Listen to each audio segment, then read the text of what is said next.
हमको आप ये बताइए, जो आप इतना पोस्ट आप करते रहते हैं, तो आपके पोस्ट में इतना वेरिएशन क्यों रहता है?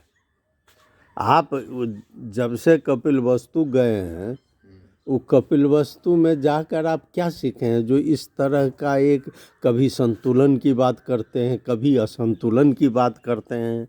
लोग कहता है कि राकेश मिश्रा ही असंतुलित व्यक्ति है। आप कितना असंतुलित है, कितना संतुलित है, सो बताइए आप अपने बारे में। संतुलन असंतुलन कुछ नहीं होता है। और जहाँ तक सीखने की बात है, तो जब सीखने का उद्देश्य लेके कोई निकलता है तो समझ जाइए कि वह उसी समय ख़त्म हो गया, वह कुछ सीखेगा ही नहीं। सीखने का उद्देश्य लेके निकलना, ज्ञान प्राप्ति के लिए ज्ञान क्या कहते हैं, पोटली बांध के निकलना, वह ज्ञान प्राप्ति नहीं है। जो सहज और आकस्मिक ढंग से प्राप्त होता है, प्राकृतिक ढंग से प्राप्त होता है, वही ज्ञान है, वही सही ज्ञान है। तो मैं सीखने कहीं कुछ नहीं जाता हूँ। और संतुलन असंतुलन तो ऐसा ही है। दिमाग जब आपका खाली हो, और दिमाग खाली करना ही अगर किसी भी साधना, किसी तपस्या का जो बताया गया हिंदू धर्म में या किसी और धर्म में या किसी और पंथ में, तो सबका देखिएगा आप, तो दिमाग खाली करना। मेडिटेशन नाम दिया है, निर्वाणा नाम दिया है, इनलाइटमेंट नाम दिया है, वह सब है दिमाग खाली करना। मतलब कि जीवन और मृत्यु में आप कोई भिन्नता नहीं देखते, वह है। तो जब आप उस स्टेट में पहुंच जाइए, तो उसके बाद तो कुछ क्या कहते हैं, आपको तारतम्य मिलाना तो ज्ञान का काम है, दिमाग का काम है। उसके बाद तो दिमाग का कोई काम ही नहीं रह जाता है उस आदमी के लिए। बुद्ध के लिए दिमाग का कोई काम नहीं था, या जो भी महापुरुष हुए हैं उनके लिए दिमाग का कोई काम नहीं था। दिमाग को तो उन्होंने खाली कर दिया। तो उसमें जो है सो आप तर्क की कोई उसमें गुंजाइश ही नहीं है। आप जिस समय जो देखते हैं वह बोलते हैं। तो अभी मैं जो देख रहा हूँ बोल रहा हूँ, अगले सेकंड में कुछ दूसरा चीज़ देखूंगा, मैं वो बोलूँगा।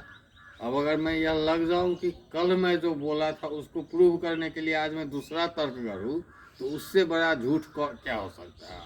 और जितने भी धर्मशास्त्र हैं वह वही है, तार्किक है। वह पहले जो बोला उसको सिद्ध करने में लगा हुआ है, और सही ज्ञान उसी में विलुप्त हो जाता है। इसीलिए खुला रहिए, सहज रहिए, आराम से रहिए, आनंद से रहिए। ज्ञान कोई पाने की और खोने की चीज़ नहीं है। ज्ञान तो यहाँ है, अपने आप आता है जाता है। तो तर्क जो है, सो तर्क भी तो केवल झूठ के लिए और सत्य के लिए प्रयोग किया जाता है। तो हम ये कैसे माने जो आप जो बोलते हैं वो सब सत्य ही है? आप तो झूठ भी बोल सकते हैं ना। आप नहीं मानिए, बिल्कुल नहीं मानिए। मेरे कहने का मतलब ही यही है कि आप किसी भी चीज़ को नहीं मानिए। मैं जो अभी बोल रहा हूँ उसको भी नहीं मानिए। आप खुद अपने आप को जीना सीखिए, अपने अंदर देखना सीखिए। यही ज्ञान है, यही सत्य है।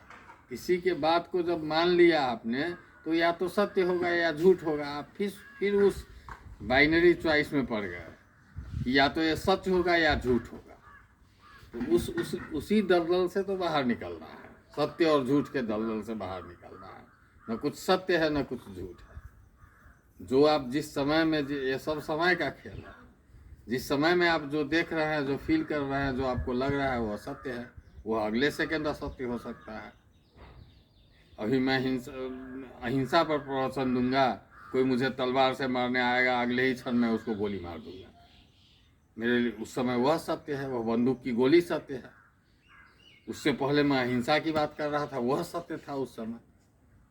इसीलिए इस बाइनरी चॉइस में नहीं पड़िए, इससे निकलिए सबसे पहले। ठीक है राकेश बाबा, आपसे हम इतना बात की है, बहुत अच्छा लगा। अब धीरे धीरे फिर दूसरा एपिसोड में हम आपसे आगे की बात करेंगे।